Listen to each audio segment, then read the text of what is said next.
Buonasera a tutti, ben ritrovate e ben ritrovati a Educhiamoci, giornate per l'educazione, l'evento, anzi l'intera settimana di eventi promossa dal Comune di Vittorio Veneto, in particolare dall'assessorato alle politiche scolastiche, in collaborazione con IM Servizi. Siamo molto lieti di come sta andando il nostro festival, siamo giunti questa sera alla quarta serata. Tutto ciò grazie a numerose e preziose collaborazioni con enti, realtà, associazioni che vado ad elencare. L'associazione Arising Africans, Alter Evo Società Benefit SRL, il gruppo Alcuni, rappresentato anche questo pomeriggio, Percorsi Formativi 06, la Proloco di Vittorio Veneto, Leggiamoli Forte della Biblioteca di Vittorio Veneto, le Mamme di Ceneda, la Tenda TV, l'Associazione 400 Colpi, l'Istituto Comprensivo Vittorio Veneto I Lorenzo da Ponte, che ci ospita qui nell'aula magna della scuola secondaria di primo grado da cui trasmettiamo, e l'Istituto Comprensivo Vittorio Veneto II Andrea Zanzotto. Bene, il titolo di questa prima edizione del Festival dell'Educazione di Vittorio Veneto è, come ormai sapete, Io sono come tu mi guardi, ed è stato scelto per porre in luce il tema che guida tutte le nostre riflessioni, ovvero l'importanza dello sguardo adulto nell'educazione e nella crescita sana dei bambini, delle bambine, delle ragazze e dei ragazzi. Un festival fortemente voluto dall'assessore alle politiche scolastiche, Antonella Caldarte, che è qui con noi e alla quale lascio la parola per un saluto e un primo intervento. Buonasera Antonella. Buonasera Marco, buonasera a tutti, ben trovati o ben ritrovati se già ci state seguendo. Siete davvero in tanti e Vittorio Veneto è una città che in questa settimana si sta trasformando in una città tutta focalizzata sul tema proprio dell'educazione. Come è ben stato detto nell'introduzione da Marco, qui l'idea è quella non tanto di guardare direttamente ai bambini, ma di guardare a noi adulti per aiutarci a trovare il giusto sguardo con cui poi comportarci da adulti e guardare, da educatori adulti, e guardare quindi con il giusto sguardo ai nostri bambini. Questa sera affronteremo un tema particolarmente interessante e direi che anche se il carosello non è ancora passato possiamo comunque dare la parola al professor Pellai che ci senza dubbio guiderà in questo mondo così importante, talvolta anche difficile da affrontare, ma certamente determinante per tutti noi che vogliamo davvero essere adulti responsabili. Certamente, grazie all'assessore.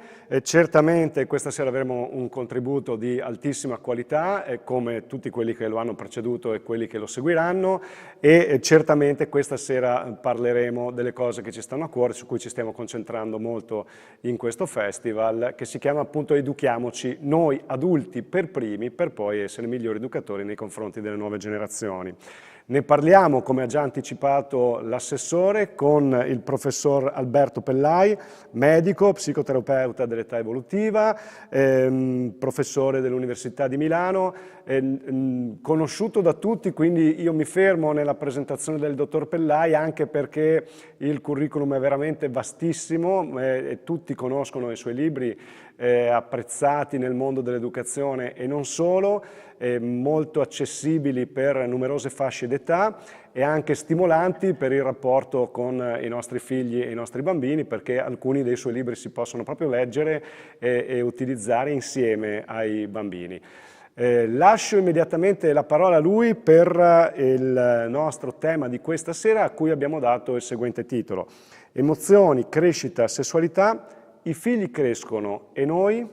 Ecco, quindi parleremo con il professor Pellai di questi temi per i quali gli lascio immediatamente la parola ringraziandolo per essere intervenuto nel nostro Festival dell'Educazione di Vittorio Veneto. Buonasera, professor Pellai. Allora, buonasera a tutti, ringrazio di questo invito, ringrazio della possibilità di condividere con il mondo dei genitori, delle mamme e dei papà, con il mondo degli educatori, dei docenti di scuola, in generale con proprio la comunità educante, no? Un villaggio che cresce i nostri figli e è molto bella anche l'iniziativa del vostro festival perché credo che potenzi tantissimo quell'idea di genitorialità sociale che in questo momento serve a tutti. Io stasera sono con voi perché questo è il mio mestiere, ma perché io sono anche genitore di 4 figli, quindi il tema che condivido con voi mi sta moltissimo a cuore, mi trova davvero, direi, in trincea, un po' come tutti i genitori, anche con i miei figli. Cosa vuol dire oggi emozione, crescita e sessualità? Cosa vuol dire oggi tenere insieme queste 3 parole nel percorso di crescita dei nostri figli? E poi mi piace molto anche la cornice, di significato, no, io sono come tu mi guardi. Ecco, come guardiamo noi la crescita nel territorio delle emozioni, degli affetti e della sessualità dei nostri figli? Perché lo sguardo degli adulti è uno sguardo di importanza fondamentale nel percorso di crescita di bambini e bambine, ragazzi e ragazze in questo territorio. Lancerei proprio alcune parole chiave, no, che oggi voglio condividere con voi nell'affrontare questo tema, un tema davvero caldo, un tema intenso, no? Mi piacerebbe dirvi, ma voi rispetto all'educazione affettiva e sessuale dei vostri figli, che progetto avete? Quanto vi siete dedicati all'ideare, al progettare, al mettere in piedi un percorso che accompagni la loro crescita, il fatto che loro crescono, no? E cambiano e si trasformano e ci fanno domande, e sono pieni di dubbi e sono pieni di curiosità e hanno bisogni esplorativi. Ecco, tutta questa complessità e direi anche tutta questa ricchezza nel percorso di crescita, che cosa trova poi nello sguardo e nel progetto degli adulti che la devono accompagnare? Rimango colpito, no? Perché a volte quando un genitore chiede aiuto a un terapeuta dell'età evolutiva è perché si è reso conto che, per esempio, nell'area della sessualità i propri figli si sono trovati in una situazione problematica, hanno agito in modo caotico e nel dire, no, quel genitore, ma lei rispetto a questo tema, a quest'area, a questa dimensione così importante della vita, che sguardo aveva, che ruolo ha, che progetto ha fatto, no? Ci si accorge che noi genitori rimaniamo molto sguarniti, molto disorientati, cioè io non ho ancora, una mamma o un papà dicono no, io non ho ancora fatto niente, oppure io sto aspettando che mio figlio mi faccia delle domande, quando mi farà delle domande io gli darò delle risposte. Partirei da qui, cioè, ma voi quante domande avevate fatto ai vostri genitori quando avevate 10, 11, 12 o 13 anni? Se il tema dell'accompagnamento educativo è legato a aspettiamo il momento in cui i figli ci fanno domande. Ecco, voi quanto tempo avete dedicato a fare domande ai vostri genitori sull'area della sessualità? Quante a volte i miei studenti, anche in università, proprio affrontando questi temi, dico alzate la mano, alzino la mano quelli che hanno fatto più di 5 domande sul tema della sessualità ai propri genitori. E non alza la mano nessuno, magari la alzano in uno o due, no? Sarebbe bello anche adesso, se fossimo in presenza, io chiederei ai genitori che ci stanno ascoltando, chi di voi ha fatto più di 5 domande sul tema della sessualità alla propria mamma e al proprio papà? E se poi differenziassimo anche, no, proprio per categoria, quante domande avete fatto alla mamma, quante domande avete fatto al papà, scopriremo che magari 1, 2, 3 domande sono state fatte alla mamma. Il territorio della paternità rispetto al sostegno e all'accompagnamento educativo, per esempio dei propri figli maschi, è spesso un territorio desertificato, no? Anche parlando, ragionando con bambine e ragazze ci si accorge che magari le mamme poi hanno preso un po' per mano le loro figlie in questo territorio, le hanno aiutate ad affrontare le trasformazioni associate allo sviluppo sessuale e ai cambiamenti associati alla pubertà, le hanno preparate al loro primo ciclo mestruale, ma se invece chiediamo ai maschi che cosa hanno fatto i loro papà, no? Nell'accompagnamento, nell'accompagnarli, nella crescita, ci accorgiamo che il 90-95% dei maschi ci dicono nessuno ci ha detto niente, no? Arrivano allo spermarca, che è l'equivalente del menarca, cioè la prima emissione di sperma per polluzione notturna o per masturbazione nel silenzio totale dei loro adulti di riferimento, no? E quindi la prima provocazione che vi lancerei è proprio questa, cioè ma dove abbiamo imparato noi genitori che il silenzio e l'eventuale attesa delle domande è la modalità per stare nel territorio educativo su un tema, una dimensione così importante con i nostri figli. E soprattutto ricordatevi, no? Quando voi avevate 10, 11, 12 anni, io presumo che voi foste pieni di domande, di dubbi, di curiosità rispetto al tema della sessualità e vi chiedo, no, vi provoco, vi sfido e vi dico ma perché queste domande, questi dubbi non le avete portate, no, nella relazione educativa più di riferimento e più protettiva che noi abbiamo a disposizione, cioè quella con i nostri genitori.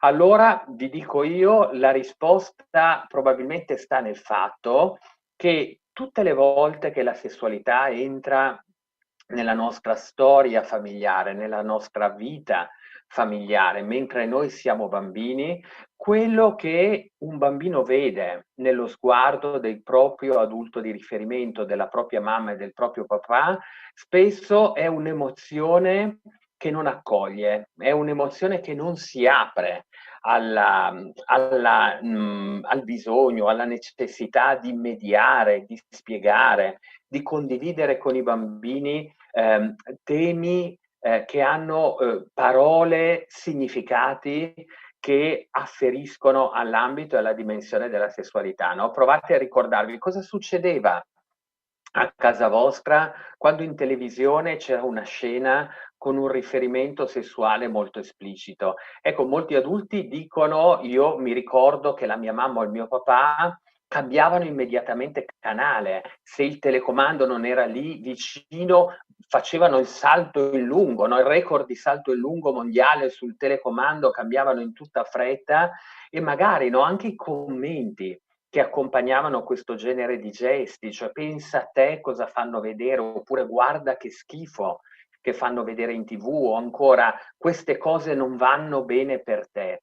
Se questo è il genere, no, di parole, di accompagnamento, e provate anche a ricordare magari l'espressione del volto dei vostri genitori mentre facevano queste operazioni, no? È quello che un bambino vede o scopre è uno sguardo magari preoccupato, magari spaventato, magari arrabbiato, magari disgustato. Ecco, i bambini imparano tantissimo sia attraverso quello che noi diciamo loro, sia attraverso quello che noi non diciamo a loro e rispetto alle espressioni del nostro volto e nel ricordo probabilmente di molti di noi c'è la percezione che il mondo adulto rispetto al tema della sessualità si porta avanti, no? Nella propria storia di vita una dimensione di imbarazzo, di vergogna, di fatica a comunicare, una difesa vera e propria, no? Per cui se dovessi dirvi qual è l'atteggiamento che spesso i bambini incontrano quando si confrontano con un tema in cui loro rimangono disorientati, confusi, ecco, l'atteggiamento è quello di un adulto che addirittura si protegge, no? Non fa questa operazione di aprirsi e di dire vieni da me che io sono l'adulto di riferimento, insieme noi possiamo creare cornici di significato, spiegare perché ti senti così disorientato, no? Di fronte a certe frasi, a certe immagini. Tu porta tutto questo da me e insieme noi attraversiamo questo territorio, impariamo a sentirlo, a comprenderlo, a dare i significati. Io divento un po' il capitano coraggioso, no? Di una zattera nella tempesta, so tenere in mano il timone. Ecco, invece noi i bambini sperimentano spesso una zona di fatica, di resistenza, una zona dove l'adulto ti dà come messaggio magari il guai a te, non pensare in questa area, in questo tema di fare domande, di sollevare, di coinvolgere, guai a te, fai attenzione, ma un fai attenzione che distanzia, non fornisce indicazioni, non educa, ecco, non è formativo. E quindi la prima cosa che dovremmo metterci dentro è sentire che questa è una dimensione della vita su cui l'adulto deve assumere una responsabilità educativa attiva, anzi direi di più proattiva, cioè deve avere un progetto, un piano educativo, deve muoversi verso chi sta crescendo sapendo che è un grande mediatore di sapere, saper fare e saper essere, che sono tre cose molto differenti, no? Nell'area della sessualità, perché se io mi occupo di farti sapere delle cose nell'area della sessualità, potrei farti una relazione perfetta, no? Sull'anatomia, la fisiologia, il funzionamento del corpo umano e tutti gli aspetti legati ai cambiamenti, no? Dello sviluppo puberale, ma se mi fermo lì, io ti ho dato delle informazioni, ma queste informazioni non ti permetteranno mai di comprendere qual è il valore della sessualità all'interno della nostra vita, che cosa comporta imparare a gestire tutto quello che la sessualità mette dentro la nostra vita, che è un dispositivo potentissimo, bellissimo, una delle cose che si integra perfettamente, no? Nel percorso relazionale e affettivo, che ci fa entrare nella dimensione dell'amore con la maiuscola, che ci permette di costruire un'intimità profonda con una persona che vogliamo amare e da cui vogliamo sentirci amati, no? E che quindi ci apre poi alla possibilità di condividere così tanto con questa persona da renderla protagonista di una relazione che è totale, è di mente, è di cuore, è di corpo. Ora, questo vuol dire anche che oltre a sapere, io devo occuparmi del saper fare, del saper essere. Ecco, di nuovo il saper fare può entrare in alcuni contesti, no? Di educazione affettiva e sessuale che vengono promossi in vari ambiti educativi, anche scolastici, si forniscono indicazioni di natura preventiva, indicazioni di natura comportamentale protettiva, no? Cosa devi fare per non correre rischi all'interno del territorio della sessualità, e chiaramente sono informazioni preventive importanti, ma io pur sapendo tutte quelle cose, sapendo fare le cose giuste, potrei non capire veramente niente del significato profondo, del valore profondo, della dimensione affettiva profonda che entra dentro alla mia vita quando una relazione interpersonale con un'altra persona si connota anche della dimensione della sessualità.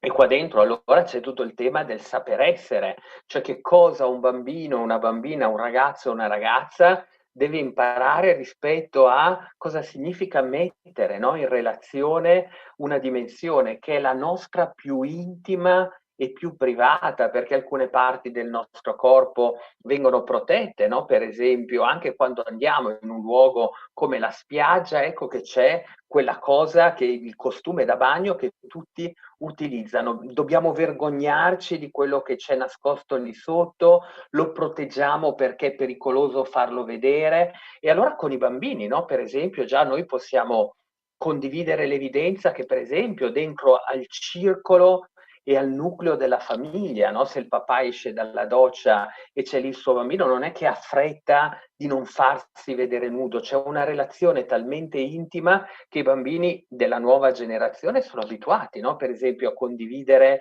anche nella intimità familiare la nudità della mamma o del papà, però quella mamma o quel papà se devono accompagnarlo a scuola, è lo stesso bambino che ha visto il papà uscire nudo dalla doccia, però quando vanno nella società, nel fuori, quel papà non accompagna, no, il suo bambino a scuola rimanendo nudo, lo si accompagna tutto vestito. Se arriva il corriere o arriva il postino, suona il campanello e deve consegnarti un pacco o una lettera, il papà esce dalla doccia e non va nudo a prendere il pacco, cioè perché quella persona che si troverà davanti non appartiene al nucleo familiare, non appartiene al sistema dell'intimità. È un insegnamento incredibile, perché vuol dire che fin dal primo giorno di vita, no, noi genitori insegniamo ai nostri bambini che crescono che nell'intimità si condivide tutto ciò che abbiamo di più profondo, di più personale, ed ecco che profondo, personale e intimo è per esempio la dimensione della sessualità, la dimensione della genitalità, una cosa che non condividi col mondo intero, che proteggi, e la proteggi perché è la cosa che ti renderà più vicino e più intimo a quella persona o a quelle persone poi nel corso della vita con cui tu deciderai di costruire la cosa più profonda che hai a disposizione nella tua vita, cioè la dimensione amorosa, la possibilità di diventare profondamente intimo con un'altra persona, no? Di condividere il tuo spazio privato, il tuo spazio protetto. Direi che sono un po' tutte queste evidenze che noi già mettiamo in atto, no? Giorno dopo giorno nella nostra vita quotidiana, ma con le quali noi non abbiamo alcuna familiarità di dialogo e di parole, non le mediamo dentro alla conversazione, dentro al dialogo con i nostri figli. È come se le mettiamo in azione, quindi diamo un grande valore, no? All'intimità, alla privatezza, allo stare a costruire, a condividere significati nei gesti che facciamo, ma poi dentro a quei gesti noi non riusciamo a trovare le parole per far comprendere che significati importanti hanno nella vita e spesso non diamo neanche parole a tutto quel territorio di sapere e saper fare. Se ci sono genitori all'ascolto, no? Stasera io l'invito che vi faccio è che non bisogna aspettare il momento in cui un figlio ci farà domande, perché è molto probabile che quel momento, se non lo abbiamo preparato a sentire che si possono fare, che si può fare quel genere di domande a mamma e papà, può darsi che quel momento non arriva mai. Una mamma un giorno mi ha detto: mi scusi, ma mio figlio non mi ha ancora chiesto niente, mi chiederà qualche cosa, no? E quando io ho chiesto: ma quanti anni ha suo figlio? 16 anni. È chiaro, no, che non ci chiederà mai più niente dopo i 16 anni, perché tutto quello che vorrà sapere sarà andato a cercarselo da solo. Il grande spazio dove noi possiamo generare una vicinanza, un dialogo, una costruzione di significati condivisi è la prima e la seconda infanzia, è il territorio della preadolescenza. Lì un figlio deve sentire che è stato preso per mano anche in questo territorio, in questa dimensione della vita. Solitamente fra i 3 e i 6 anni non c'è bambino o bambina che non voglia sapere come nascono i bambini. Quando vedono un pancione immediatamente quella è una domanda che nasce spontanea e tra l'altro le grandi domande della vita arrivano proprio durante il tempo della scuola dell'infanzia. E quello è il tempo in cui i bambini ci fanno un sacco di domande sulla morte, quello è il tempo in cui i bambini ci fanno molte domande che hanno a che fare con la dimensione della sessualità e dell'amore e spesso sono proprio quelle domande che diventano immediatamente poi dei tabù nella comunicazione familiare, perché noi adulti quando ce le sentiamo fare ci presentiamo allarmati, ci presentiamo spaventati e non dobbiamo mai dimenticare che, così come ci insegna bene la teoria dell'attaccamento di Bowlby, che è una teoria di riferimento di importanza cruciale per tutti noi che ci occupiamo di educazione, di relazione educativa, di psicologia dell'età evolutiva, quando un adulto è spaventato di fronte a un bambino, è allarmato di fronte a un bambino, è ansioso, no? È pieno d'ansia di fronte a un bambino, si qualifica anche come un adulto spaventante. E se tu adulto, con la tua reazione emotiva, mi spaventi, mi allarmi, ti fai vedere allarmato e quindi mi allarmi, io non posso imparare che tu per me diventi una risorsa, perché in quel territorio dove tu ti allarmi e ti spaventi, io capisco che tu smetti di essere la base sicura che serve a me per sentirmi al sicuro. E allora progressivamente io imparo a non farti più domande, a non entrare più in quel territorio che per te diventa così perturbante e così faticoso da gestire, perché io non voglio vedere tu che sei l'adulto che mi protegge, non voglio vederti a rischio di frantumazione, a rischio di non farcela. E quindi comincio a evitare attivamente di metterti dentro questo genere di domande, questo genere di argomenti all'interno della nostra relazione, così tu rimani tranquillo, io rimango tranquillo e la nostra storia insieme continua bene. Allora, per evitare questa cosa che forse è un po' l'errore educativo, no? Delle generazioni che ci hanno preceduto, ha molto senso che noi genitori andiamo in una biblioteca del nostro territorio, chiediamo ai bibliotecari dei buoni libri che raccontano i bambini in base ai loro bisogni di sviluppo, ce n'è davvero per tutte le età, dai 3 ai 6 anni, dai 6 ai 9 anni, dai 9 ai 12 anni, ed è molto importante che siano adeguati, che abbiano proprio questo linguaggio, questo modo di raccontare, questo modo di disegnare oppure di mostrare e di illustrare a chi cresce la dimensione della sessualità, le risposte alle domande che i bambini ci fanno in un modo che risponde bene alle loro richieste in funzione della fase di sviluppo in cui si trovano. È importante che i bambini prima degli 8-9 anni si siano sentiti raccontare bene dagli adulti di riferimento come nascono i bambini, cosa differenzia, no, il maschile dal femminile in termini proprio da una parte biologico, anatomo-funzionale, poi abbiamo tutto il tema legato al ruolo di genere, cioè è molto importante che i bambini sentano che il nostro essere maschi e femmine condiziona in modo significativo la nostra dimensione biologica, ma ci permette poi di poter essere e diventare le persone che vogliamo essere. Samantha Cristoforetti è donna e può fare l'astronauta e diventa un'astronauta conosciuta in tutto il mondo, e quindi le cose da cui dobbiamo sfuggire è la dimensione proprio dello stereotipare delle narrazioni, e lo stereotipo si alimenta molto più facilmente nel non detto, nell'ignoranza, perché continua a replicare tutto quello che è già in essere, non viene spiegato e quindi non viene sottoposto a pensiero critico. La grande svolta, no, è nella zona, nel passaggio da seconda infanzia a preadolescenza, che adesso è una svolta che dal punto di vista biologico e del corpo più o meno segue quello che è scritto nel nostro DNA, nel nostro patrimonio genetico. Tu non puoi cambiare il percorso fisiologico del corpo e quindi il percorso dello sviluppo così come è programmato geneticamente. Ma invece nella mente dei nostri figli c'è una precocizzazione incredibile rispetto all'inserire dentro al loro percorso di crescita immagini, fantasie, suggestioni, prospettive, no, di eccitazione sessuale a cui hanno accesso attraverso tutto ciò che hanno in mano per gestire una vita online e una vita virtuale. Credo che l'ho scritto a lungo anche nei miei libri, questa rappresenti una delle emergenze educative di cui noi adulti dobbiamo sentirci particolarmente responsabili. Cosa significa?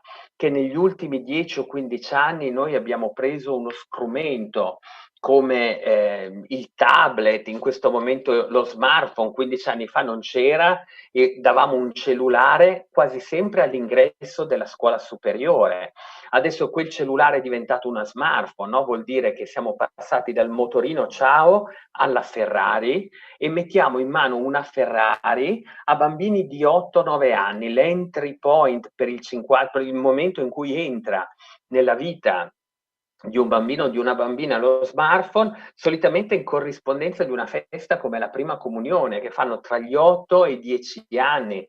Quello è diventato il grande regalo, e avere in mano uno smartphone vuol dire avere accesso a un territorio che non risponde in nessun modo ai bisogni di crescita, perché non ha dentro il concetto di fase specificità. Un bambino di 8 anni con in mano uno smartphone può fare dentro a quello smartphone, se il genitore non sia attrezzato, con parental control, con l'uso di filtri, con un'attenzione educativa che impegna tantissimo. Ecco, questa è la cosa che dobbiamo sapere. Ecco, un bambino con in mano uno smartphone, se non sono state prese tutte queste precauzioni educative, può fare dentro alla sua vita online le stesse cose che fa un trentenne, un quarantenne, un cinquantenne. Un bambino di 9 anni con 3 click entra in un sito pornografico con la stessa facilità con cui ci può entrare un trentenne, un quarantenne. E se quel bambino di 9 o 10 anni entra in un sito pornografico, no, e si confronta con materiali e contenuti ad altissimo impatto emotivo, no? Che provocano da una parte un enorme disorientamento, dall'altra però agganciano, no? Tutta una serie di circuiti che ci sono all'interno del suo funzionamento mentale, che hanno a che fare con l'eccitazione, con l'esploratività, con la curiosità, che sono dimensioni fisiologiche e naturali, appartengono al percorso di crescita, no? Prima o poi nel momento della pubertà la sessualità è qualcosa non solo che impari a pensare o a fantasticare, ma è qualcosa che si scrive profondamente anche sul tuo corpo, no? Si fa sentire attraverso l'eccitazione, può essere sentita attraverso la piacevolezza, il piacere che raggiungi nell'esperienza dell'orgasmo tenendo in mano il tuo corpo, e questa può essere un'esperienza che fai anche molto precocemente. Ecco, come può un bambino di 10, un ragazzino di 11-12 anni governare la complessità di un sistema dove arrivano stimoli completamente fuori fase rispetto ai suoi bisogni, fase specifici, se l'adulto di riferimento non si qualifica dentro alla sua vita anche come un adulto con funzioni educative, con funzioni regolative, con funzioni che aiutano a costruire la dimensione dei significati. Ora, la cosa che ci dicono le neuroscienze, no? E che è bene che noi adulti sappiamo, è che proprio all'ingresso della preadolescenza, dentro al cervello dei nostri figli, succede una trasformazione profondissima, per cui la parte del cervello che sente, quello che noi chiamiamo cervello emotivo, collocato dentro al sistema limbico, è una parte che diventa molto potente, e il cervello che sente è un cervello affamato di eccitazione intensa, di sensazioni intense, è molto desideroso di sperimentare piacere, gratificazione immediata, mentre la parte del cervello che pensa, il cervello cognitivo, il cervello che costruisce, no, la dimensione del significato, che riesce a prevedere le conseguenze delle cose che decido di fare, è una parte che rimane ancora profondamente immatura. Quindi nell'esperienza del preadolescente, a livello intrapsichico, proprio dentro alla sua mente, quello che succede in concreto è che c'è una parte acceleratissima che lo accelera tantissimo, gli dice vai e fai tutto, cerca di provare tutto, sperimenta tutto, no? E una parte invece cognitiva che dovrebbe regolare, no? E tenere sotto controllo questa parte iperaccelerata, che è ancora profondamente immatura, che non è capace di dare istruzioni, informazioni e costruire significati nel mondo interno di un ragazzo. Quindi prendiamo l'esempio, no? Io sono genitore di 2 figli maschi e di due figlie. Se io penso ai miei figli maschi, no? Nel momento in cui entrano nell'online a 11-12 anni e ho la consapevolezza che loro con 3 click possono finire dentro un sito pornografico, allora io adulto mi devo fare la domanda: ma io come metto questa possibilità dentro al mio progetto educativo? Che genere di conversazioni sviluppo con i miei figli maschi rispetto al tema della pornografia? Perché quello che decido di fare io ha tantissime implicazioni su quello che loro sapranno fare e sapranno essere intorno al tema della sessualità. Quindi mi devo davvero, per esempio, dotare di competenze educative. Rilancerei, no, la questione ai padri che magari sono collegati questa sera. Quanti di voi hanno parlato di pornografia con un figlio maschio? Quanti di voi hanno dato aspettative chiare al proprio figlio rispetto a cosa voi credete che loro, come loro debbano muoversi, gestirsi dentro al territorio della pornografia? Questa è una conversazione di importanza cruciale, no? Io per esempio ho detto ai miei figli, lo sappiamo che cos'è la pornografia, no? È un luogo all'interno dei quali noi troviamo corpi che appartengono a persone che però dentro la pornografia non hanno una storia, no? Ci fanno vedere delle azioni sessuali con lo scopo di eccitare lo spettatore, e quegli agiti sessuali non hanno una storia né prima né dopo. Si entra in una stanza insieme a questa o quella persona o più persone, si fanno cose che hanno a che fare con la sessualità, quelle cose vengono guardate da qualcuno che perciò guardandole si eccita,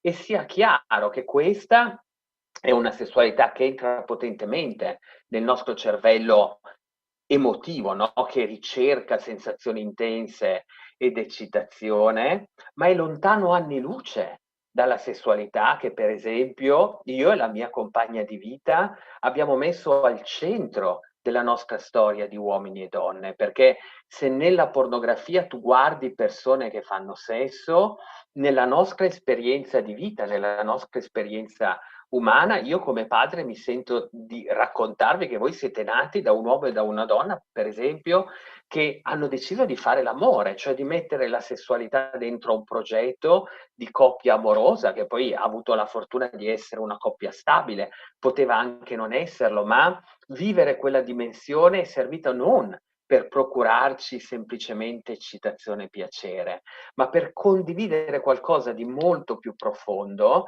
per cui la sessualità nella vita di noi esseri umani è una straordinaria occasione dove da una parte la puoi vivere semplicemente per ottenere piacere, dall'altra parte la puoi vivere invece per generare una cosa, la dimensione più intima e profonda che puoi condividere con un'altra persona, e dentro a questa intimità sentire che raggiungi un livello di soddisfazione e di felicità che non è solo dentro all'esperienza del sentire il piacere orgasmico, ma è proprio dentro all'esperienza del vivere, no? Qualcosa che poi chiamiamo amore con la maiuscola, che guarda caso è una cosa così alta e così evoluta che viene raccontata nella poesia, nell'arte, nel cinema, che è una cosa così profonda che quando la vedi raccontata e non è tua, quando è raccontata in modo così intimo e intenso, invece che eccitarti, ti muove, no? Dentro proprio sentimenti profondi. Ecco, credo che sia questa, no? La direzione in cui come adulti noi dobbiamo sentire che i figli hanno bisogno di uno sguardo adulto che li guarda e che li tiene per mano e che li accompagna, perché se quello sguardo noi non lo mettiamo a loro disposizione, se non entriamo, no? Dentro a questo territorio della vita con uno sguardo alto, è molto difficile che loro sappiano metterselo da soli addosso a se stessi, magari comunicando all'interno del loro piccolo gruppo di pari. Io credo che, se penso a mio figlio, no, di 12 o 13 anni che entra in un sito pornografico, lui dovrebbe avere, se io non l'ho accompagnato, la competenza di dirsi, ma io ho 13 anni, no? Questo è un sito che c'è scritto vietato ai minori di 18 anni, a me mancano 6 anni per poterci entrare, no, di diritto, come mi dice il sito, e allora sito ti devo spegnere. Ciao ciao sito, ci vediamo tra 6 anni e via. Esce da lì e magari entra in un sito di sport. Quanti sono i nostri figli che da soli sono capaci di fare una roba del genere? È chiaro, no, che se io penso a mio figlio a 12 anni e so che il suo cervello è così accelerato, no, sulla fame di sensazioni e di eccitazione, la cosa più naturale per lui sarà entrare lì dentro, provare a starci, provare a vedere tutto quello che c'è dentro. Allora provo a darvi, no, un'altra dimensione che mi colpisce tanto facendo il mio mestiere, cioè la richiesta di aiuto da parte di genitori molto disorientati che entrano, no, magari di nascosto dentro ai tablet e agli smartphone dei loro figli per spiare il genere di navigazioni che loro stanno facendo. Non glielo devono dire, non lo fanno sapere i figli, perché i figli hanno detto che tu non devi invadere la mia privacy, e quindi i genitori, noi genitori obbedienti, non invadiamo la privacy dei figli dentro la vita online, ma chiaramente, no? Noi dovremmo dire, ma davvero un adulto nella vita di un undicenne, di un dodicenne, di un tredicenne che entra in un territorio che non ha limiti, che non ha confini di accesso, che mostra tutto al di là del pensabile, il ruolo dell'adulto è dire a te che hai 11 o 12 anni vai, organizzati, fai tutto senza di me, perché in effetti io non posso invadere la tua privacy, no? È un comportamento paradossale di noi genitori del terzo millennio, siamo gli unici che non danno più in mano la bicicletta ai propri figli di 11 o 12 anni perché la consideriamo troppo pericolosa e quindi se si muovono nel loro territorio, no? Da casa loro al campetto dell'oratorio, no? Non andare con la bici è troppo pericoloso, ti accompagno io. E quindi li abbiamo resi inabili a gestire, no? La vita reale nel loro territorio di crescita. E poi gli abbiamo messo in mano una roba, come uno smartphone, che con 3 clic li fa entrare magari in contatto con un signore che sta a Hong Kong o a Singapore, li fa entrare in un sito pornografico, però sono nella loro cameretta, nella zona di protezione e sicurezza assoluta, dove il tema dell'incolumità fisica non è messo in discussione, noi ci sentiamo tranquilli. Ecco, ma in realtà mi dico c'è tutta un'area che ha molto a che fare con la loro tutela, la loro protezione dal punto di vista proprio emotivo e psicologico, di cui invece ci dobbiamo occupare. Ecco, i genitori disorientati che, avendo deciso, no, nel silenzio, nell'omertà, senza dire ai figli di guardare cosa c'è nella loro vita online, si spaventano tantissimo, no? E quindi poi vengono a chiedere aiuto magari a chi fa il mio mestiere perché scoprono che i figli sono nel territorio della pornografia, magari stanno chattando con gente di cui non sappiamo assolutamente niente, si scambiano nei loro gruppi WhatsApp materiale pornografico, materiale violento, materiale dove ci sono scene di stupri, di violenza, di pedopornografia, e a quel punto ci casca, no, il mondo addosso e ci diciamo: ma com'è possibile che tutto questo stia avvenendo nella vita dei nostri figli senza che noi ci siamo accorti di niente? Ecco, questo accorgersi non può avvenire attraverso il fatto che noi di nascosto guardiamo nel buco della serratura delle vite online dei nostri figli, perché quella è la peggiore delle posizioni che possiamo prendere in quanto adulti e in quanto riferimento della loro crescita. Noi dobbiamo stare nel loro territorio di vita, nel loro territorio di crescita. Per me è stato importantissimo dire ai miei figli maschi: tutte le mie tecnologie sono accessibili a voi in ogni momento, potete entrarci dentro. E quello che scoprirete è che ogni giorno io dico a me stesso che potrei entrare nel territorio della pornografia. Sono un uomo maschio adulto, la pornografia è molto eccitante per gli uomini, io posso, non è che ho ricevuto, no, un bando o una benedizione speciale che mi ha reso immune, però ogni giorno io mi domando: ma qual è la dimensione della sessualità che voglio perseguire nella mia vita? Quella che mi propone la pornografia o quella dove costruisco, no, una storia profonda e intima? Qua vuol dire comunicare i significati a un figlio, no? E quindi dico: io sono tranquillissimo, non ho niente da nascondere, voi potrete sempre navigare nei miei device elettronici, consultare tutte le cronologie del mondo, perché io mi sono dato proprio la regola, di ogni giorno mi sveglio e mi dico: ma io che uomo voglio essere? Ok, porn free, libero dalla pornografia. Ok, questa cosa la devo scegliere, la devo volere, devo andare al piano alto della mia mente, quello dove costruisco i significati, quello dove ogni giorno decido che padre voglio essere per voi. E nell'essere un padre, no, attento a questi temi, vi propongo, no, un modello che è decisamente impegnativo, decisamente complesso, decisamente posso perseguire io con la mia volontà di adulto, con la storia di vita e di amore che ho rispetto alla mia compagna di vita, con le motivazioni che mi do. Chiaramente non è stato sempre così, no? Per la mia vita anch'io, mentre avevo 13, 14, 15, 16 anni, ero pieno di curiosità, di voglia di esplorare, ma diventare grandi, dare significati a questi territori della vita, significa definire i territori in cui voglio stare, definire i significati che voglio attribuire a questa esperienza. Credo che questo sia un modo molto valido, no? Io in questo momento parlo da uomo e parlo da papà, e le mamme all'ascolto probabilmente possono dire tantissime altre cose. Tra l'altro le mamme possono a loro volta, no, parlare alle loro figlie, parlare ai loro figli per esempio della sessualità raccontata, no? In questa modalità, no? Dove l'invito che ricevi è fai tutto, sperimenta tutto, puoi essere tutto, agisci tutto e poi magari capisci. Ecco, mi viene da dire come psicoterapeuta che non è proprio vero, che quando entri in una relazione di corpi che si congiungono sessualmente, dentro alla nostra testa scatta qualcosa per cui sentiamo un'intimità profonda, anche se lo facciamo solo per eccitazione. In molti casi dentro di noi scatta qualcosa che ci tiene in contatto e in connessione profonda con l'altra persona, perché o l'altra persona diventa una bambola e un oggetto, allora di nuovo abbiamo bisogno davvero, no, di dire ai nostri figli e alle nostre figlie che quel modello di sessualità cambia tantissimo le caratteristiche con cui gli esseri umani nel loro progetto evolutivo hanno inserito questa dimensione dentro alla loro vita. Noi siamo davvero gli unici nelle specie viventi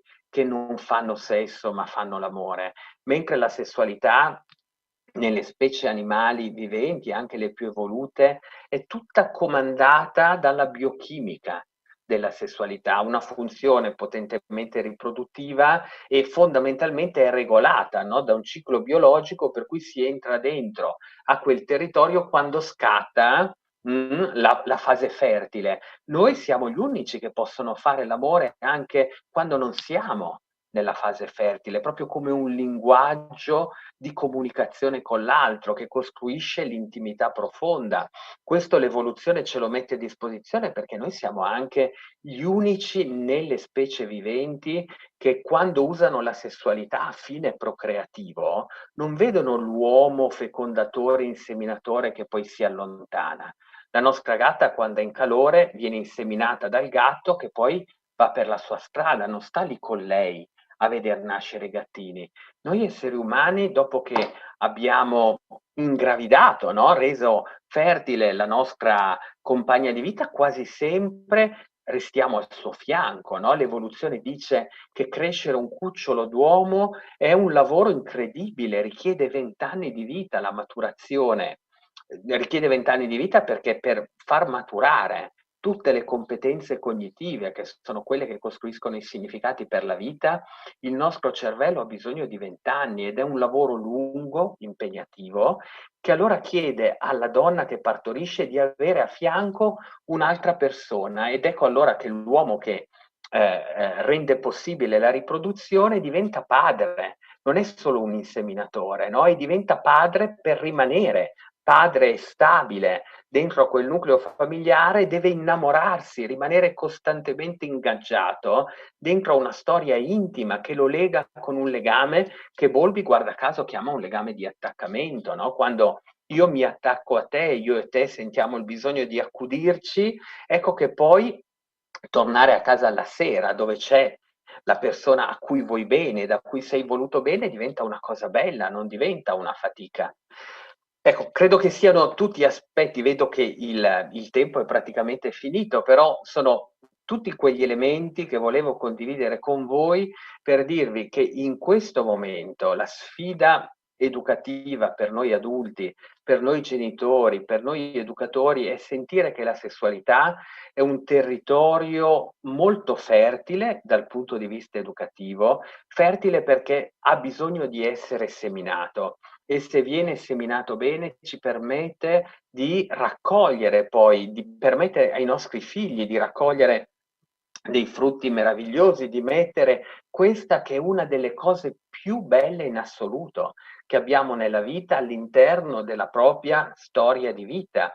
E se noi non facciamo invece questo mestiere che compete a noi, soprattutto a noi, i nostri figli sono davvero, no? Un po' allo sbaraglio in un territorio che ha reso la sessualità uno strumento ad altissima attivazione istintiva, pulsionale, eccitatoria, che muove una quantità di soldi incredibile, che genera un mercato e un business enorme e che si aggancia, no? Proprio al bisogno di crescita, eccitatorio, di esplorazione di curiosità dei soggetti in età evolutiva che perciò vengono coinvolti in una proposta in cui la sessualità è un territorio dove si va a cercare piacere, è un paese dei balocchi dove ci si diverte tantissimo, è uno spazio dove i corpi fanno attività ginniche al pari un po' di andare dentro una beauty farm dove io ci entro e sto bene, faccio qualcosa che mi fa sentire bene, che mi fa stare bene, ma perdo poi tutti gli altri significati, no? Quelli evolutivi che sono presenti solo nella storia di noi esseri umani. Credo che questo elemento dobbiamo ricordarcelo molto bene, perché se non ce lo ricordiamo ed entra, no, questa narrazione che ha un po' dentro i non significati della comunicazione pornografica, ecco che il corpo ha una funzione nella relazione con l'altro principalmente seduttiva, diventa perciò un corpo che uncina, che attrae, che si scambia dentro alla sessualità, ma che serve a sedurre l'altro, non a costruire una relazione con l'altro, e di nuovo il corpo può diventare qualcosa di potente che serve a tenerti attaccato a me, appiccicato a me, e anche se te ne vuoi andare non te ne vai, perché non mi hai ancora dato il piacere che io andavo cercando. E quindi si perde, no? Tutta la dimensione del rispetto, tutta la dimensione dell'empatia, tutta la dimensione della responsabilità, che sono quelle competenze complesse per cui entrare in modo adulto, significativo, cioè produttore di significati, dentro a una relazione che si connota sessualmente, vuol dire maneggiare, no? Questo genere di competenze, lavorando con i ragazzi. Un passaggio che facciamo sempre, perché poi ha enormi implicazioni per la prevenzione della violenza di genere, per capire cos'è la reciprocità e il consenso dell'altro.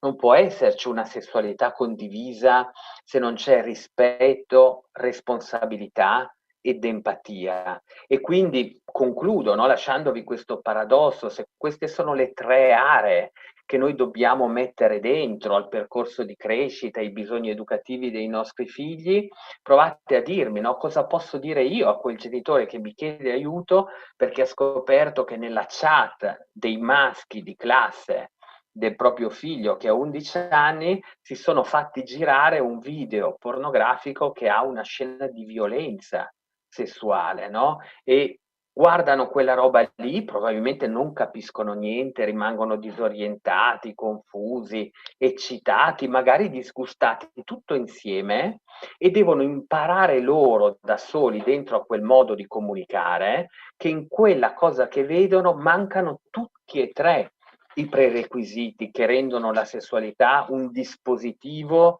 a servizio dell'amorevolezza, della tenerezza e dell'intimità condivisa dentro la vita degli esseri umani. No? In quella scena mancano responsabilità, rispetto ed empatia, e o trovano qualcuno dentro al loro gruppo che queste cose le sa dire a tutti gli altri e quindi riformula, reincornicia, risistema in un altro modo quello che c'è dentro a quel video orribile, oppure se non c'è nessuno, no, dentro al gruppo che lo sa fare e noi adulti rimaniamo in silenzio, quella roba lì rischia davvero di entrare, no? Dentro alla loro mente insieme a 1 milione di altri stimoli disorganizzati, caotici, non educati, e mostra e produce poi un'attitudine con cui loro entreranno poi prima o poi dentro alla sessualità condivisa con un altro essere umano. E in questo modello però così caotico, disorganizzato e poco educato, rimane molto alto il rischio che si facciano male e che facciano male a qualcun altro, che è l'esatto contrario di ciò per cui la sessualità esiste nella storia, nella nostra storia umana. È il massimo dispositivo che abbiamo a disposizione dentro una relazione per volerci bene e farci del bene, in un modo così intimo e profondo che in effetti possiamo condividerlo solo con un'altra persona e non con il resto del mondo. Io mi fermerei qui ed eventualmente. Grazie professore, rispetto, empatia, responsabilità come elementi cardine della relazione, è un tema che è stato toccato anche da alcune delle persone che ci seguono e che le rivolgono qualche domanda, che io ora le leggo prima di lasciare la parola anche all'assessore Antonella Caldart. Per esempio Emanuela attraverso Facebook ci chiede proprio quale sia il momento migliore per poter affrontare l'argomento sessualità con i propri figli, chiedendosi, come lei ha anche in parte citato, meglio aspettare qualche avvenimento o può essere anche una serata di confidenze, e poi quale parole utilizzare per non metterlo in imbarazzo. Allora, credo che l'idea sia quella di prendere un po' per mano, no, i nostri figli nell'intero percorso di crescita, farci vedere adulti competenti, disponibili, capaci di dialogare e soprattutto che hanno le parole, no? Non sono spaventati dalle parole che hanno a che fare con la sessualità. Quindi quando parlo con i genitori di solito do come idea che tra i 3 e i 6 anni è bene leggere a un bambino quando ci chiede e non possono non chiedercelo come nascono i bambini. Ecco, leggere insieme un libro adatto all'età prescolare su come nascono i bambini, tra i 6 e i 9 anni leggere insieme ai propri figli un libro su come sono fatti i nostri corpi, no? Proprio di bambino, che differenza c'è tra maschile e femminile. E di solito adesso questi libri, oltre a fornire indicazioni più biologiche, incrociano poi tantissimo anche il tema del ruolo di genere, no? E si sente che maschile e femminile sono poi delle dimensioni biologiche che però non mettono limiti alle nostre possibilità di percorso e di acquisizione di competenze nel corso della nostra vita. Poi è fondamentale che noi genitori tra i 10 e i 12 anni ci dotiamo, ecco, io direi, io posso darvi la strategia che ho usato per i miei figli, per tutti i miei 4 figli. Nelle vacanze tra la quinta elementare e la prima media, che è un tempo che precede quasi sempre, se voi vi accorgete che il vostro figlio entra in pubertà, e qua i pediatri con i bilanci di salute ci danno ottime informazioni, no? I miei figli non erano ancora entrati in pubertà nell'estate tra la quinta elementare e la prima media, quindi io ho letto con loro durante l'estate un libro di educazione affettiva e sessuale mirato ai loro bisogni, e ogni sera leggevamo un capitolo e proprio lo abbiamo fatto nel tempo delle vacanze, quando abbiamo fatto la vacanza di famiglia più bella nel corso di quell'estate. La mia idea era che nel tempo più bello dell'anno dedicavamo un piccolo tempo della giornata, la sera prima di andare a dormire, a leggere un capitolo di un libro che ci raccontava una delle cose più belle della nostra vita. Un capitolo tutte le sere, erano 10 capitoli, ecco, questo è un modo, secondo me, di prendere per mano i nostri figli, e siccome poi molti di noi, credo che forse ci fosse anche nella domanda, no? Non hanno le parole, non sanno quali sono le parole da dire, ecco, un ottimo consiglio è: prendetevi in biblioteca 1, 2 o 3 libri e prima di leggerli ai vostri figli, leggeteli voi, leggeteveli dentro alla coppia genitoriale, leggeteli a voce alta all'altro genitore e guardate in quell'esperienza di leggere il libro che cosa sperimentate, che cosa sentite. Se voi sentite che dentro quel libro c'è un modo di raccontare gli affetti, l'affettività e la sessualità che vi risuona dentro, no? Come adeguato, quello è il libro che potete proporre ai vostri figli, e non aspettatevi che loro vi dicano papà lo leggiamo, dovete dirglielo loro, potrebbe essere che loro vi dicono ma io non ce ne ho tanta voglia, e voi dovete davvero dire: io sento come papà, il vostro figlio maschio, no? Io come papà sento proprio la necessità che le parole che hanno a che fare con la sessualità, le prime parole o le parole più organizzate, più strutturate, più educative, tu le senti da me, perché io voglio che qualsiasi dubbio, qualsiasi quesito, qualsiasi paura qualsiasi esperienza che ti spaventa o che vuoi condividere, ecco, io voglio che tu sappi che io sono un riferimento nella tua vita. E quello che vedrete succedere, che magari all'inizio è un po' resistente, no? Perché vi mette in gioco un imbarazzo che è naturale, ma io per esempio un esperimento che ho fatto con quasi tutti i miei figli, dopo i primi 4-5 capitoli, uno ogni sera, ecco il quinto giorno, al sesto giorno facevo finta di andare a dormire e di dimenticarmi che dovevamo leggere il capitolo del libro quella sera.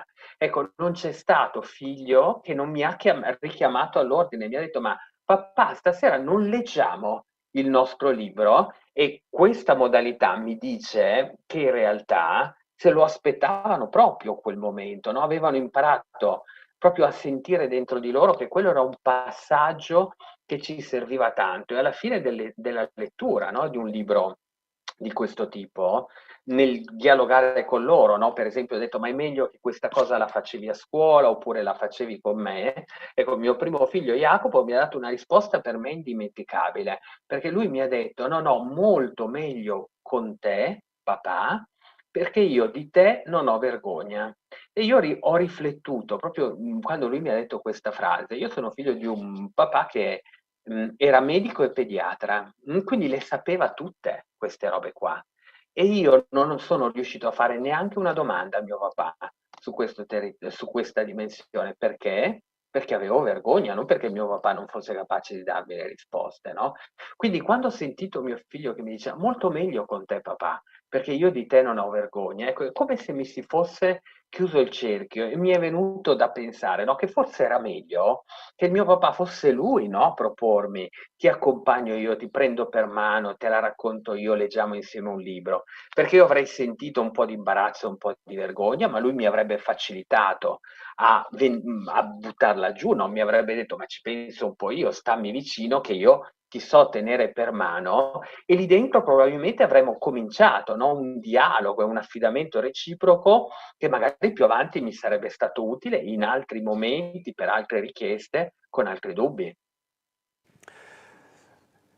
Grazie perché queste aggiunte che lei sta facendo ci permettono di sottolineare ancora una volta anche il titolo del nostro festival, Educhiamoci, perché è molto bello quello che lei ci racconta ed è anche un tema che ci sta a cuore, cioè la possibilità per educare meglio i nostri figli di educarci noi per primi. Lei all'inizio ha detto che un genitore spaventato è spaventante, un genitore in ansia o anche in ritardo, per esempio, rispetto a certi temi, comunica ansia in qualche maniera. Ma allo stesso tempo adesso ci sta dicendo che rasserenarci noi diventa rasserenante. Educarci noi, nel senso di prepararci, di superare qualche imbarazzo, diventa educante per i nostri figli. E quindi ci sono moltissime indicazioni anche su di noi come genitori per lo sguardo che possiamo avere non solo nei confronti dei nostri figli ma anche di noi stessi. È una buona occasione per crescere con loro, come dice anche il titolo di questa serata con lei. Le leggo qualche domanda che ci sta arrivando, per esempio qualcuno sottolinea la difficoltà nel perseguire una sana sessualità è dovuta anche alla difficoltà nelle relazioni. Quindi si fa fatica ad accettare i rischi nella relazione, si evitano e quindi la pornografia diventa una sorta di palliativo di una mancanza molto profonda. Ecco, per cui è quasi un rifugio dalle fatiche della relazione, quelle che lei ci ha descritto. Sì, questo tra l'altro è un dato molto confermato anche dalla ricerca, cioè quello che ci sta dicendo, non so se è una mamma o un papà, questo genitore o un educatore, è quello che ci dice anche la ricerca. È uscito uno studio, un libro molto bello di Jean Twenge che racconta, no, alcune caratteristiche degli adolescenti di oggi comparati a quelli di 10, 20 e 30 anni fa. E quello che dice la Tweng è che i nostri figli abituati, no, a stare in una sorta di comfort zone molto divertente, molto gratificante dal punto di vista così dei bisogni eccitatori, del fatto che possono, stando nella loro camera, parlare col mondo, avere una socializzazione virtuale, divertirsi tantissimo con i videogiochi, eccitarsi rispetto alla dimensione della sessualità con la pornografia. Questo disattiva poi invece tutto quel bisogno di vita reale, no? Di muoversi, di allenarsi alla vita in un contesto reale. E lei proprio per esempio rispetto alla dimensione dell'affettività e dell'amore dice la generazione degli adolescenti attuali è quella che si innamora di meno e che guarda in assoluto più pornografia di tutta la storia dell'umanità, no? E quello che dice è diventa una sorta di gabbia perché tu dentro alla pornografia vedi così tanto, ti ecciti così tanto che non potrai mai trovare, no, un equivalente poi dentro a quelle relazioni molto maldestre, ancora timide, ancora inesperte che vivi nella tua vita reale. Anzi, poi vedendo tutto quello che c'è lì dentro, ti aumenta anche l'ansia a metterti in gioco nella vita reale, perché e chiaramente no, non ti senti all'altezza di quello che hai visto se tu devi farlo uguale. I ragazzi sono davvero pieni di ansia rispetto a quello che vedono, a quello che immaginano che dovrebbero fare. E di rimando perciò vanno sempre più in ritiro, si rifugiano sempre più nel territorio della virtualità dove trovano tutto e più di tutto, chiaramente però con una modalità finta, fittizia, fuori dal principio di realtà e si allontanano poi sempre più dal giocarsi tutti questi aspetti e queste dimensioni dentro al principio di realtà e dentro la vita reale. Certo, abbiamo veramente tantissime richieste e tantissimi spunti che arrivano, anche testimonianze di qualcuno che racconta di come fa proprio dare questa cornice di significato quando insieme ai ragazzi da genitore o da insegnante incontra le loro reazioni imbarazzate oppure intercetta dei comportamenti potenzialmente a rischio. Quindi abbiamo anche delle testimonianze di qualcuno che ci racconta come fa. Ci scusiamo per non riuscire a dare lettura di tutti i messaggi, faremo ancora qualche domanda da quelli che ci arrivano attraverso i social al professore, ma vorrei dare la parola anche ad Antonella Caldart per alcune riflessioni rispetto a quanto abbiamo sentito fino ad ora. Sì, grazie innanzitutto professor Pellai per quello che ci ha detto. Uno dei principi su cui si basa questa settimana che abbiamo messo in piedi è il fatto che noi crediamo fortemente che l'educazione si basi su un patto territoriale, cioè o c'è un obiettivo condiviso dei vari educatori che sono presenti sul territorio in generale, oppure demandare tutto ad un'agenzia educativa piuttosto che all'altra non può avere successo. Per quanto riguarda il tema che lei sta affrontando questa sera con noi, credo che il patto educativo vada inteso in questo caso tra genitore e scuola. E lo dico perché, per esempio, noi anche come amministrazione comunale, abbiamo anche un centro antiviolenza qui a Vittorio Veneto, lavoriamo spesso con i ragazzi delle scuole superiori proprio sul tema della prevenzione della violenza di genere. E ci troviamo spesso ad affrontare situazioni incredibili, cioè di ragazzi, ragazze di 16, 17 anni, anche 14, 15, che manifestano direi quasi una situazione per cui sembra quasi naturale che ci siano ancora discriminazioni anche a livello di linguaggio, di comportamenti tra maschi e femmine. Questo credo che potrebbe essere prevenuto se un'educazione all'affettività, se non addirittura un'educazione sessuale, che sappiamo che non è materia di studio nelle nostre scuole, fosse prevista già io direi dalla scuola dell'infanzia. Non so se sbaglio, però se, come ha detto lei, con i giusti linguaggi, con i giusti strumenti si iniziasse già un percorso di scuola di educazione alle affettività fin con i bambini più piccoli, probabilmente eviteremmo poi di dover intervenire a riparare i danni che invece constatiamo regolarmente con i ragazzi in età adolescenziale.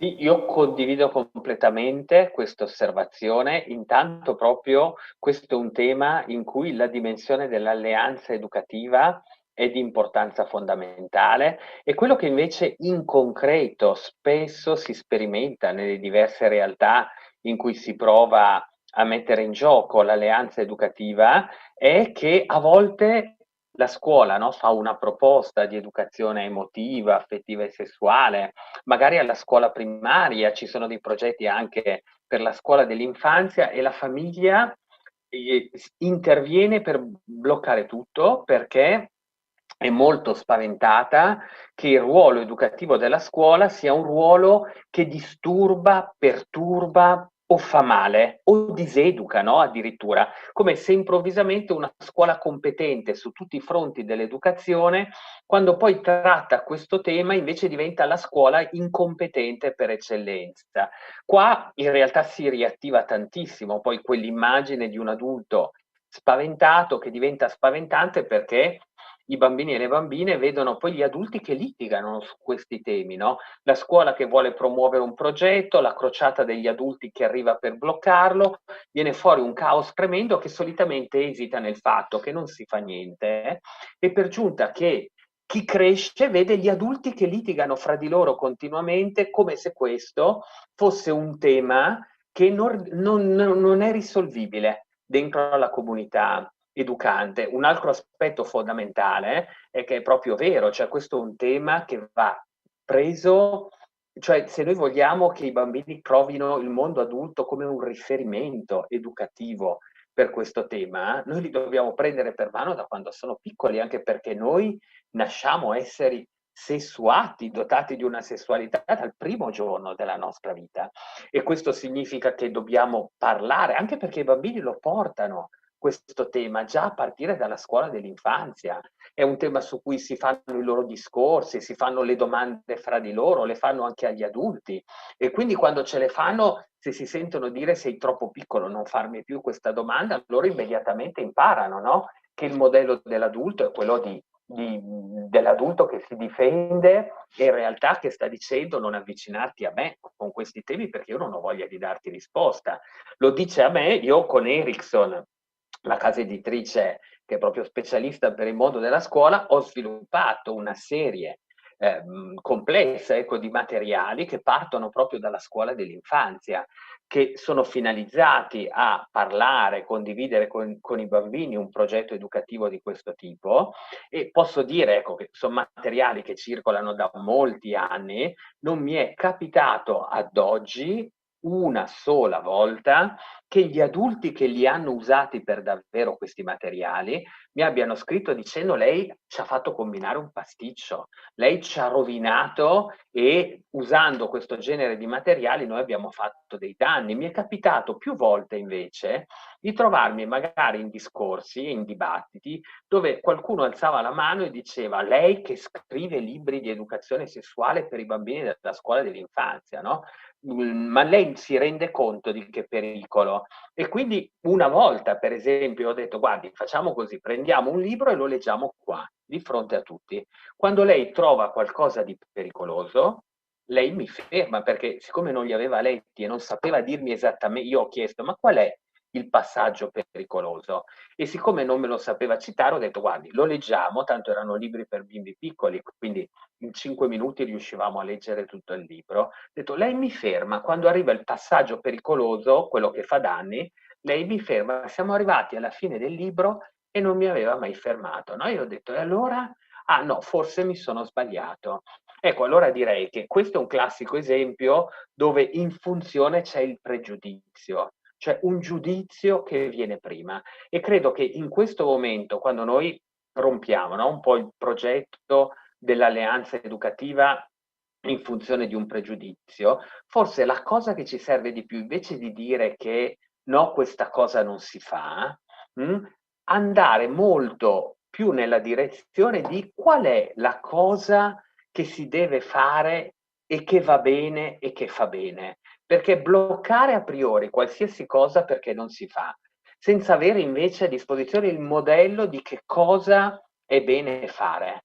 Qual è la cosa che serve? Qual è la cosa fatta bene? Quali sono le cose che funzionano bene e che vorrei che succedessero nella vita dei miei bambini? Ecco, questa è la cosa che ci serve, avere dei modelli da applicare e che sappiamo che hanno dentro proprio degli aspetti con cui io adulto non divento spaventato. È la cosa importante perché altrimenti continuiamo a dire non si fa, ma non troviamo mai poi qualcosa che invece si può fare. Ecco, grazie dottor Bellai perché fra l'altro lei senza saperlo ha risposto a moltissime domande che si assomigliano tutte perché tante persone che ci scrivono in questo momento dai diversi canali social, stanno chiedendo proprio indicazioni precise sui libri, quali i titoli proprio per le diverse fasce d'età. E lei ci ha risposto che su questo ci sono dei progetti a cui lei stesso ha contribuito e ci sono proprio anche degli strumenti didattici, è corretto? Quindi possiamo far riferimento ai testi che lei ha citato. C'è qualcos'altro che ci vuole consigliare in proposito, anche come genitori, qualche lettura da fare, qualche occasione da trovare? Ma direi che una cosa come quella che abbiamo fatto stasera mi sembra l'occasione delle occasioni, cioè metterci a parlare, riflettere a voce alta e accendere dentro di noi dei pensieri. A me verrebbe da dire a tutti i genitori, ma cioè, calcolate quanto tempo spendete per programmare una vacanza estiva per la vostra famiglia, no? A volte facciamo ore e ore di ricerca online, di analisi delle proposte, di richiesta dei preventivi. Ed è giustissimo, cioè vogliamo che una cosa molto bella che vivremo tutti insieme sia all'altezza delle nostre aspettative, quindi la curiamo e la prepariamo bene. Agli stessi genitori dico, ma se ci avete messo 30 ore per organizzare una vacanza che dura una settimana, ditemi quante ore avete speso per progettare l'educazione affettiva e sessuale dei vostri figli che dura tutta la vita, no? E lì ci accorgiamo che a volte neanche un minuto, no? Allora già stasera abbiamo speso una bella oretta e mezza, quindi abbiamo già fatto un bel investimento. A me chiaramente sono in conflitto di interesse, però io mi sento di dirvi, cioè leggetelo un libro come Tutto troppo presto, leggetelo un libro come Mamma e papà, cos'è l'amore, leggete i vostri figli o prima leggetelo voi per capire che è dato ai vostri figli, un libro come Col cavolo la cicogna, come Così sei nato tu, così sei fatto tu, leggete qualsiasi libro, andate in biblioteca, io ne ho letti tanti anche di altri, alcuni molto buoni, Io bambino, tu bambina, di Roberta Giommi, è un libro bellissimo, molte delle cose che ha scritto Roberta Giommi sono cose molto belle, ho letto dei libri che dovrebbero essere di educazione affettiva e sessuale dei nostri figli che ho trovato bruttissimi, no? Però nel leggerli mi sono detto perché non mi piacciono, perché non userò questo da leggere ai miei figli, perché magari me ne scrivo uno io che mi sembra adatto, perché quel libro lì poi magari adesso è stato letto da migliaia di altri genitori, ho usato in tantissime scuole. Credo che ognuno si muove in questo territorio con la sua sensibilità, con i suoi obiettivi, con la sua dimensione valoriale, va a cercare le cose che ritiene necessarie. Il messaggio che ci portiamo a casa questa sera è però che questo è un lavoro che deve essere fatto, appartiene al nostro mandato genitoriale ed educativo e quindi dobbiamo davvero presidiare questa dimensione del progetto educativo. Non possiamo lasciarla alla berlina, allo sbaraglio, nel caos, nella disorganizzazione o ancora peggio, no? Nella proposta che inconsapevole che entra nelle nostre vite da parte degli strateghi del marketing che hanno pervaso di sessualità pornografica, per esempio, la vita online dei nostri figli. Grazie, ecco perché in un mondo che cambia anche noi dobbiamo cambiare, migliorare le nostre competenze e grazie per la sottolineatura anche rispetto alle occasioni che stiamo cercando di promuovere con questo festival. Ricordo a tutte le persone che stanno seguendo, se qualcuno magari ha cercato di prendere nota della bibliografia citata dal professore, che potrete rivedere l'intero video nei canali social del Comune di Vittorio Veneto e quindi eventualmente poi segnarvi anche le proposte e molti consigli preziosi che ci sono arrivati proprio sul piano concreto. Ecco, un'ultima domanda, professore, perché a noi sta veramente moltissimo a cuore questo percorso, perché ci arrivano sempre più da tutti i relatori messaggi rispetto all'importanza della prevenzione, della precocità degli interventi, come lei ha detto, del fatto di avere un pensiero prima che le cose accadano. Allo stesso tempo molti ci stanno scrivendo rispetto a come rimediare nel modo giusto o come intervenire nel modo giusto qualora poi le cose purtroppo succedano. Per esempio una mamma ci chiede: ma se scopro che mio figlio ha visionato del materiale pornografico, come posso intervenire in una maniera utile e competente? Ma direi partendo dai fatti, cioè la prima cosa è di svelare a un figlio Tante volte capita a me che un genitore viene a dirlo a me dicendomi che non lo può dire al proprio figlio perché siccome ha guardato di nascosto e quindi ha la percezione che ha invaso la privacy del proprio figlio, ecco, tradirei il patto di fiducia. Ma a volte io do questa immagine molto forte, no? Ma se voi vedeste vostro figlio che si addentra in un bosco, lo seguite alla distanza, incontra uno spacciatore che gli consegna della droga e lui sta per iniettarsela oppure per consumarla, cioè voi rimanete lì a distanza e non intervenite perché state spiandolo e quindi avete paura che lui poi senta che è tradito il vostro patto di fiducia. È chiaro, no? Che un genitore fa un intervento che protegge in quei territori in cui il figlio non sa proteggersi da solo.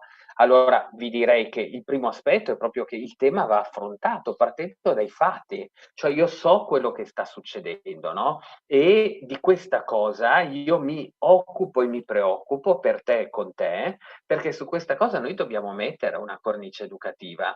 È molto importante che questo discorso venga fatto dalla mamma e dal papà insieme, cioè che un figlio veda che i suoi genitori stanno cercando di sviluppare una mente adulta comune e hanno una visione da condividere con quel figlio, che è la visione dei genitori. Credo che poi il tema sia da una parte definire in modo chiaro i limiti, le regole, i confini che non possono essere oltrepassati o che io mi aspetto che tu non oltrepassi. In molti casi i figli non se lo sono mai sentiti dire, no? Io mi aspetto da te che tu non entri nella pornografia e quindi quando ci entrano pensano che probabilmente così fanno tutti è una roba normale.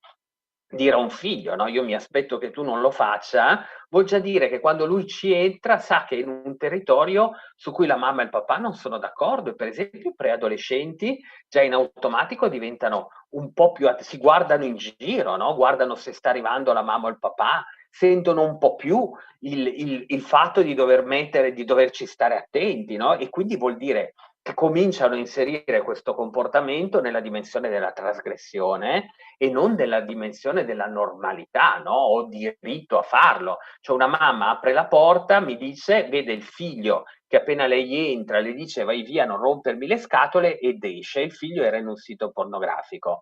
Ma varrà la pena, no? Che un genitore entra, si accorge che è in un sito pornografico e dice no, ragazzo mio, qua hai sbagliato, no? Adesso qua spegniamo tutto e stasera col papà decidiamo come ricreiamo il sistema di limiti e confini che tu a 11 anni devi imparare a non sorpassare. Se non ci sei tu che lo sai fare, ti aiuteremo noi a imparare a farlo. Ecco, credo che un figlio su alcuni territori in cui non ha lui le competenze autoregolative da mettere in gioco, sappia implicitamente che quei rompiscatole dei suoi genitori, se lui è in un territorio vietato ai minori, gli romperanno le scatole e da qualche parte dentro di sé si dirà, beh, per fortuna che ci sono loro, no? Che fanno questo mestiere, non devo fare tutto da solo. Certamente. Dottor Pellai, veramente gli stimoli sono stati moltissimi, le indicazioni anche pratiche, molto concrete che lei ci ha fornito, sono moltissime anche le richieste e ci scusiamo con i nostri spettatori ma per limiti di tempo non possiamo dare lo spazio a tutti, ma un pochino le abbiamo riassunte e comunque lei ha toccato molti temi che possono rispondere anche alle questioni che vengono poste, anche se non ne leggiamo. Noi la ringraziamo veramente moltissimo, anche il suo intervento si aggiunge ad altri autorevoli interventi che stiamo collezionando in questa rassegna, in questa settimana, che vanno veramente tutte a braccetto per quanto riguarda lo sguardo che noi dobbiamo mantenere sempre di più sui nostri figli, ma anche sempre di più su di noi come educatori per educarci per primi. E quindi veramente la ringraziamo moltissimo per la sua competenza, il tempo è veramente volato, avremmo voglia di stare ancora a lungo con lei, ma dobbiamo andare in chiusura. La ringraziamo ancora a nome di tutti coloro che ci stanno ascoltando, a nome della città di Vittorio Veneto, rappresentato qui dall'assessore Antonella Caldarta, a cui lascio l'ultimo saluto per la conclusione di questa serata. E allora anch'io saluto tutti, ringrazio tutti per averci seguito, ringrazio in particolar modo il professor Pellai per i suggerimenti, le suggestioni che ci ha dato. Abbiamo capito che per essere genitori, perché genitori quando si diviene poi si rimane per sempre, è bene che ci attrezziamo per avere la patente. e i suoi suggerimenti senza dubbio ci hanno messo sulla buona strada. Grazie ancora e buona serata a tutti. Grazie, arrivederci. Vi ricordiamo i prossimi appuntamenti di domani, che sarà l'ultima giornata del nostro festival. Buonanotte a tutti.